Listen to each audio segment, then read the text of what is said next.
And he was in the Spirit on the Lord's day, so it's a Sunday. And he heard behind me a great voice as of a trumpet, saying, and we're going to pause just for a moment on that word, trumpet. Now, we live in a modern world that is very loud. If you live in a community, if you don't live out in a rural area, just walk outside at any point during the day. You hear vehicles or people or machines that are just making noise. There's just noise everywhere in our world today. And that actually is very rare if you take the totality of human history. Most of human history has been quiet. And really only the last 200, 250 years since the time of industrialization have we made all these machines that make a huge amount of noise. So in the ancient world, and I only learned this recently, one of the ways that God symbolized and signaled for his people that he has arrived, that his presence was near, was loud noise. If you think back to Mount Sinai, when God wanted to reveal himself to his people, it was a massive sound and light show. Now, we do sound and light shows all the time in our day. Now, notice what God has done in our day to signal he's arrived. Quiet. You go to a temple, it is not loud. It is powerful, peaceful and quiet. Well, you would have that all over the place in the ancient world. So how would God signal that something unusual has happened?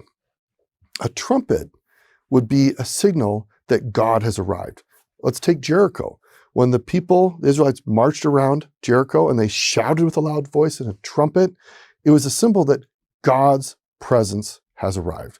The point here is that in the ancient times, you will see that in many cases, it is loud noise that is a symbol of God's presence. We see that here.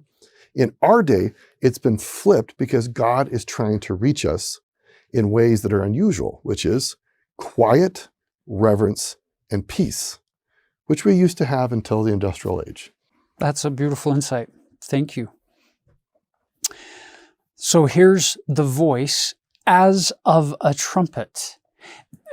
Pick up on the fact that you're going to see this repeatedly in the book of Revelation. You're going to see the word as of, or as, or like unto, or like. Words that create this simile, this symbolic metaphor. He's like, I don't know how to describe this, but it's kind of like this, or it's as that. It's not that, but it's as that. So that's a sign to us that John is struggling to give us the exact definition of what he's seeing. So he's having to go into symbolic mode. So here he hears a voice, and this loud voice, he compares it, as Taylor said, to the sound of a trumpet, which would be the loudest instrument of their day. It would be the loudest thing that a human could make noise with. And again, just to continue with this just for a minute, humans could not make loud noise anciently, except if you had a trumpet. I mean, what else could you do to make loud noise? Only a god could make loud noise. Nature could do it, and people assumed that was God who was doing all that. So again, this is why these symbols are important to understand, that today, if you heard a trumpet, you wouldn't immediately think, oh, that clearly represents God.